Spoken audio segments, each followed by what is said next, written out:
Hey guys, so I just came to find out about this situation that took place in Canada, I believe, towards the end of August, so within like the last week, with two teenagers, and they were in a long distance online relationship.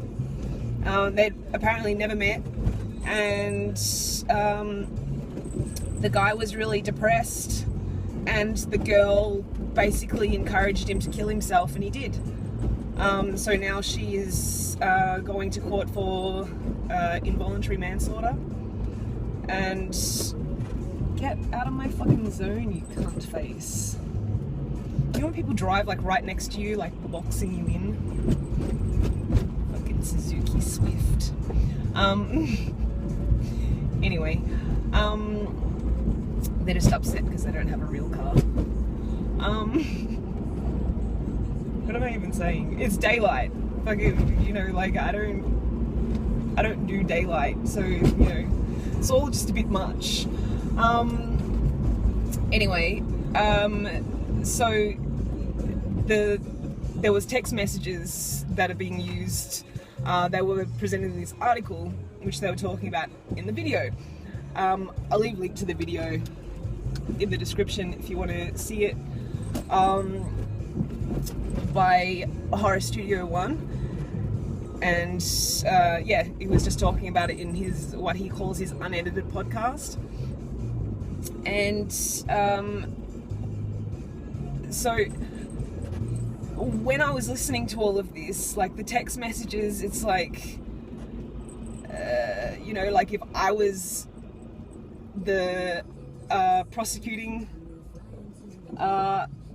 attorney, I would be like, she would be fucked. Like, the text messages, like, really don't look good for her. Like, she is basically prompting him, and she's the one that sort of like initiates the conversation and steers it in that direction. And yeah, she's like, oh, so are you gonna do it today? You should do it early, get it over and done with, get it out of the way. And then he's like, saying like, he doesn't know, he wants his parents to know that he loves them, and he doesn't know what to say to them when he leaves the house. And she's like, oh, don't worry about it, they already know that, just go, just do it, daytime is better, just do that. It's like, she was like encouraging him to do it, like she wanted it to happen, like pronto. And when I was listening to this, I just thought, like, fuck, this is like a conversation that I could really picture someone that I used to be friends with, like, having with someone.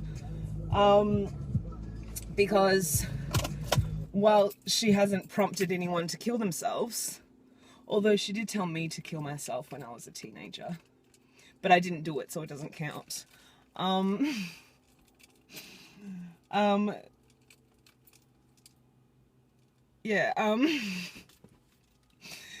She has been responsible for the downfall of a long-term admirer that she had, who is currently in jail for committing a string of armed robberies from supermarkets that he used to work at, to feed his newly found heroin addiction, which came about thanks to her, basically. And he is like the least likely person that you would ever think. Like, when I found out he was in jail, I was stunned. Like, I couldn't believe that it had come to this, he's like comes from a really religious household. Like, his dad is a pastor, and he was always like a good boy, and he had both parents, and he grew up with both parents, and he had a sister, and it was like happy families. He got married fairly young, like out of high school. Like he married his high school girlfriend, and she was like the only one that he'd ever been with. And then enter my friend, who just turns everything, all kinds of fucking upside down. And he was just like completely obsessed with her, to the point that he divorced his wife, thinking that that would give him a better chance to be with her. Although, in fairness, she had told him many times, as had like everyone else who knew them, it's not going to happen, like, get over it. Nothing anyone said or did could change his mind, and he just like pined after her like for years, literally. So he divorced his wife and picked up a heroin addiction, and you know, couldn't fund said heroin addiction after taking, you know, selling his car and, you know, borrowing everything that he possibly could from family members and stuff like that. He resorted to robbing bottle shops in supermarkets that he used to work at. Once he got really heavy into drugs, like, she pulled the plug and was like, you know, I mean it, like, I don't want to fucking deal with you anymore, like, fuck off.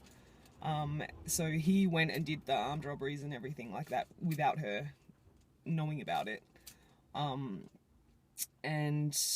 Yeah, you know, like, just reading the article and, you know, hearing, like, what was said in court and stuff like that, it's really fucking sad. Yeah. I didn't even know what to say. It's really sad that is how everything's turned out. So yeah. Yeah, anyway, I'll leave a link to the video, and I will leave a link to the article about this guy in the description so you can know what I'm talking about. And yeah, let me know what you think. What do you think of this girl in the article? Do you think that she is a fucking sociopath? Or do you think that she had like some warped idea that he would be better off if he was dead? Yeah, let me know what you think, and thank you so much for watching, guys. I will see you soon.